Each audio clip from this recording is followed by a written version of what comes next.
Hi, this is Jim Hinton, the Lunch Pail Theologian. Welcome to my fledgling channel and my new segment, What Happened Last Week. If you like this content, go ahead and subscribe for additional content. Let's find out what did happen last week. Sunday, January 4th, the Hoover Institution's website published an article regarding Victor Davis Hanson's health following a major surgery to remove a cancerous tumor in his lung.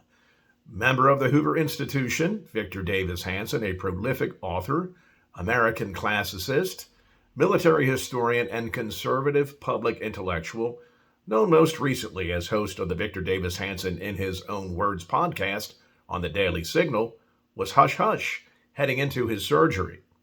Friend of Hanson's, Condoleezza Rice, director of the Hoover Institution and former Secretary of State, made the initial announcement that Hanson was recovering from his surgery. In his own words, as shared by the Daily Signal, he is doing well and hopeful. On Monday, January 5th, as you probably have heard overnight, Saturday, January 3rd, the United States elite Delta Force captured illegitimate Venezuelan President Nicolas Maduro and his wife Celia Flores in Caracas.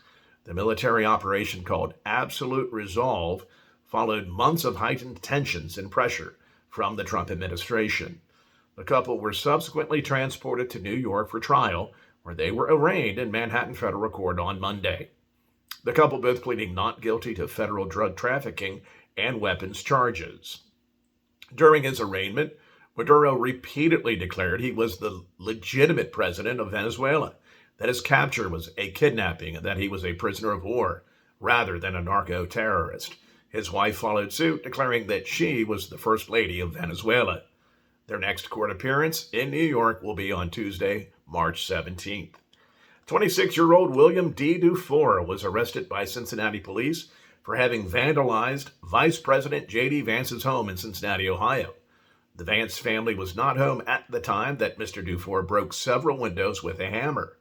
Dufour's lawyers stating the vandalism had nothing to do with politics, but rather Mr. Dufour's ongoing mental health issues. Mr. Dufour is facing state and federal charges, which include a felony count of vandalism. Elsewhere in Cincinnati, the Cincinnati Bengals officially announced that they will be keeping head coach Zach Taylor and director of player personnel Duke Tobin for the next NFL season 2026. And I think I speak for all Cincinnati Bengals fans when I ask, why? Also on Monday, Minnesota Governor Tim Walz announced that he will not be running for a third term as governor. Governor Walz is under increasing scrutiny related to recently discovered fraud in the state of Minnesota, particularly among the Somali community running suspect daycares and learning facilities. Forgive me, I mean learning facilities. Tuesday, January 6th, 2026, the Baltimore Ravens fired head coach John Harbaugh after 18 seasons due to a disappointing 8-9 finish, missing the playoffs. Reportedly, there has been ongoing friction between Harbaugh and his star quarterback, two-time MVP Lamar Jackson. John Harbaugh led the Ravens to a Super Bowl championship in 2013. However, in recent years, his team has developed a reputation for late-game collapses. Among some, Harbaugh himself has developed a reputation of being outcoached in big games and generally losing games that his team should win. Wednesday, January 7th, 2026, Secretary of State Marco Rubio and Secretary of War Pete Hegseth briefed lawmakers on the Trump administration's three-pronged game plan moving forward for Venezuela. The game plan includes stabilization, recovery, and transition, aiming to prevent chaos. Few details have been explicitly shared with the general public. However, it appears the plan focuses predominantly on leveraging and controlling the Venezuelan government by sanctioning and controlling the distribution of the Venezuelan oil. President Trump has been quoted as saying that the United States will be running Venezuela and has been meeting with major oil companies, some claiming Venezuela to be uninvestable. While Senate lawmakers have moved forward in an attempt to curb any additional military action, the Trump administration might take in Venezuela. Also on Wednesday, Robert F. Kennedy Jr., as U.S. Health Secretary, unveiled a new inverted food pyramid. This new pyramid emphasizes healthy fats, proteins, fruits, and vegetables, while significantly reducing grains, sugars, and processed foods. Mr. Kennedy says, eat real food. It's believed the new U.S. dietary guidelines will result in significant health and healthcare cost savings, reducing the amount of chronic heart disease and diabetes. Nick Reiner's legal counsel officially withdrew from the case Wednesday. It's believed that Reiner cannot afford his counsel. Reportedly, he was hoping to pay for his defense using a shared family trust fund, and this is being opposed by other beneficiaries of the fund.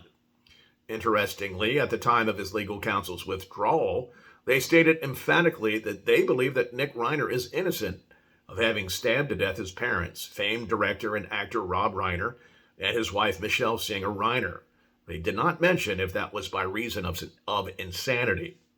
Nick Reiner has been assigned a public defender, and his case will resume this year on Monday, February 23rd. And the story of last week, on Wednesday at approximately 9:37 a.m. Central Time, Renee Nicole Good, mother of 3 and ICE agitator, was shot and killed by a federal ICE agent while fleeing arrest in Minneapolis, Minnesota. Information about this incident is everywhere, and I will share more information on the subject when the dust settles. Thursday, January 8th, Pope Leo XIV met with the world cardinals at the Vatican, urging senior clerics to shun divisions.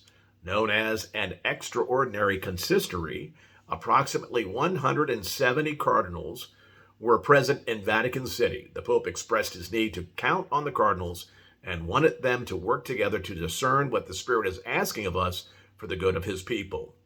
2 main themes of the consistory: synodality and the Church's mission in light of the apostolic exhortation Evangelii Gaudium, a letter by his predecessor, Pope Francis, on the proclamation of the gospel in today's world. Friday, January 9th, 2026. Rock god Jimmy Page, founder of Led Zeppelin, turned 82 years of age. You know, that's the same age as my mother, and thinking about that is like thinking about your parents having sex. It's kind of strange. And finally, yesterday, Saturday, January 10th, co-founder of the Grateful Dead, Bob Weir, passed away at the age of 78 after a long bout with cancer. So that does it for what happened last week. Stay tuned for additional content, and don't forget to subscribe.